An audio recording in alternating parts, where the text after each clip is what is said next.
would be well before December 2015, but 2014. But things are not going as usual, as expected. So I did, along with other colleagues like Shyam Sundar and Soumya and Gaurav, and so I got engaged with them, and we did some investigation behind the scenes about the various clauses, various the wrongdoings which DLF has done. So and the things are too many. I mean, we spent a lot of time in drafting the petition, drafting what all wrong DLF has done, and I will now explain you point by point, as far as I can recollect immediately, as to where did DLF falter in terms of facts and the clauses or various clauses of ABA and the demand note. Now, first of all,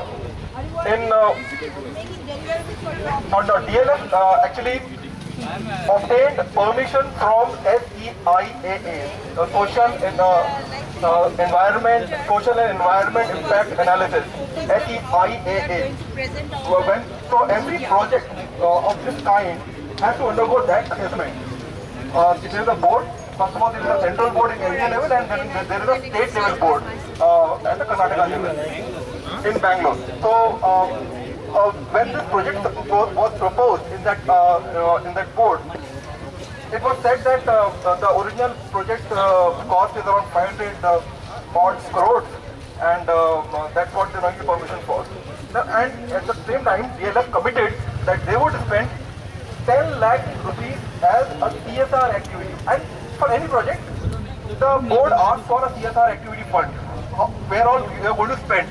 So DLF committed that they would spend 10 lakh rupees in upgrading a local government school, and that was fine. On their own volition, could say, DLF proposed that they will spend some 80 to 100 lakh rupees more for building a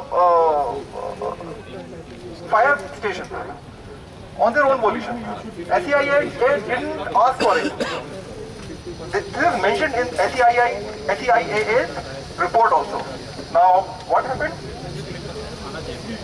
Nobody asked. Now, DLF added this cost of 110 lakh rupees in their final demand note and apportioned this 110 lakh rupees to all of us at the whole build-up area.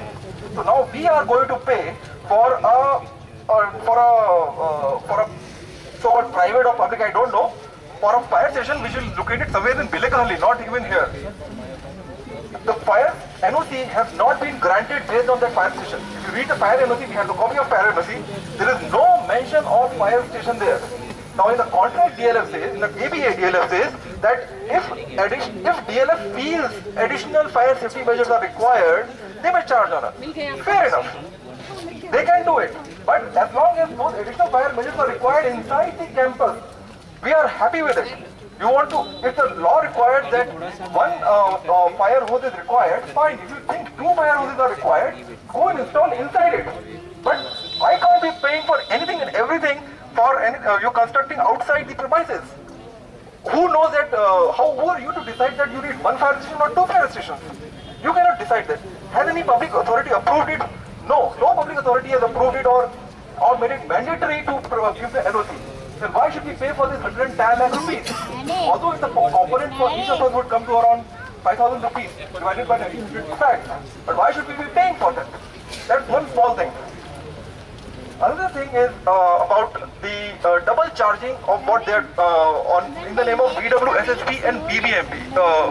BWSSB, they're charging extra. On the final demand note, they're charging some lakhs of rupees per month. What is it? In 2008, they obtained all approvals from BBMP and BWSSB. Now, when you signed up the contract in 2010 or 9, whatever, in that contract it is written that whatever fees are required, it is all done. And over and above whatever is required further, we will charge it. Now, in the statement of CA, which was issued in 2010, 2013 and again 2014 also. In that statement of CA, they have added all those costs again. All those costs which were charged in 2008, they charged again. Okay? I have seen the file of the town planning in the town planning department that there is no additional charges which have been paid by BBMP, paid to BBMP or BWSS.